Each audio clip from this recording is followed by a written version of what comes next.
उजनी धरण भरलेले असो किंवा रिकामे, सोलापूरकरांना जवळपास 20 वर्षांपासून नियमित पाणी मिळत नाही. दुसरीकडे शहराचा विस्तार झाला आणि नळ कनेक्शनही वाढले. मात्र पाणी पुरवठ्याची अंतर्गत पाईपलाईन लोकसंख्येच्या प्रमाणात बदलली गेली नाही. शहरातील विडी घरकुल, प्रियांका नगर, बॉम्बे पार्क, वसंत नगर, सुशील नगर, आंबेडकर नगर, निराळे वस्ती, यश नगर, शेळगी, जुळे सोलापूर भागात अशी स्थिती आहे. सर्वजण नळाला इलेक्ट्रिक मोटर लावतात हे माहिती असतानाही महापालिकेकडून डोळेझाक केली जाते, कारण नियमित व पुरेशा दाबाने पाणी देता येत नाही.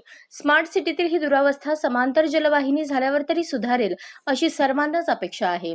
नोव्हेंबरमध्ये समांतर जलवाहिनीचे काम पूर्ण झाल्यानंतर नववर्षात म्हणजे जानेवारी 2025 मध्ये किमान 2 दिवसाआड आणि वेळेत पाणी मिळेल, असा विश्वास अधिकाऱ्यांनी व्यक्त केला.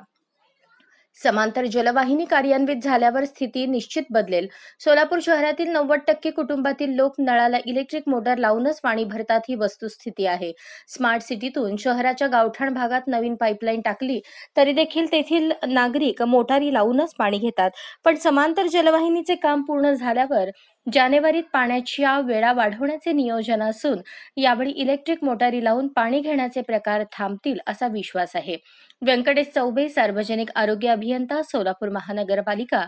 दुर्घटना घडणार नाही याची सर्वांनीच खबरदारी घ्यावी. घरातील कोणतेही विद्युत उपकरण जोडताना अर्थिंग व्यवस्थित असल्याची खात्री करावी. बटणे बंद करून उपकरण जोडावे. वायरिंग सुरक्षित असावे. पाणी भरताना पायात चप्पल नसते. पाण्याने पाय ओले झालेले असतात आणि अशा वेळी बटण बंद करताना किंवा तुटलेल्या वायरचा धक्का लागताच अपघात होऊ शकतो. त्यामुळे अशा दुर्घटना होणार नाहीत याची सर्वांनी खबरदारी घ्यायला हवी. आशिष मेहता, कार्यकारी अभियंता, महावितरण सोलापूर यांनी सांगितले. अपार्टमेंट 2-3 मजली इमारतीत पाणी घेण्यासाठी मोटारी लावल्या जातात. ज्या शहरात दररोज पाणी मिळायचे त्या स्मार्ट सिटीत सध्या 5 दिवसाआड पाणी मिळते. पाणीपट्टी भरूनही शहरातील सर्वांना समान प्रमाणात पाणी मिळत नाही ही वस्तुस्थिती आहे.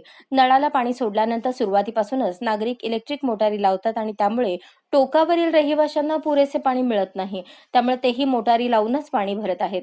शहरातील 1-2 मजली इमारती किंवा उंच अपार्टमेंटमध्ये तळमजल्यावर सर्वांसाठी पाणी साठवण्याची व्यवस्था नसल्याने अनेक जण नळाला इलेक्ट्रिक मोटारी लावतात.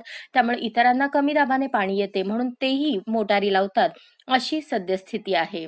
सोलापूर शहरातील नागरिकांना नियमित व पुरेशा दाबाने लागेल तेवढे नियमानुसार पाणी मिळाल्यास कोणीही इलेक्ट्रिक मोटर लावणार नाही असा सर्वांनाच विश्वास आहे.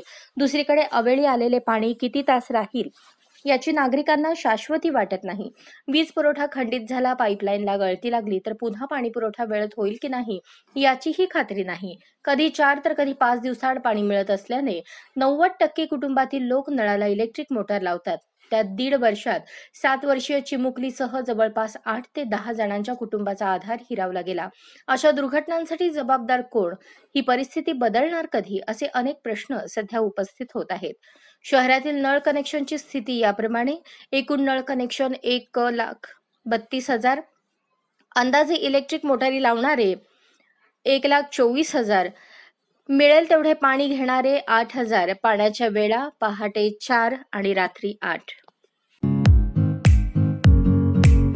या बातमीपत्राचे प्रायोजक आहेत जय जवान जय किसान सैनिकीय स्कूल, नेहरू नगर, सोलापूर. अशाच नवनवीन अपडेटसाठी जनता राज्य न्यूज चॅनलला सबस्क्राईब करा, लाईक करा आणि शेअर करायला विसरू नका.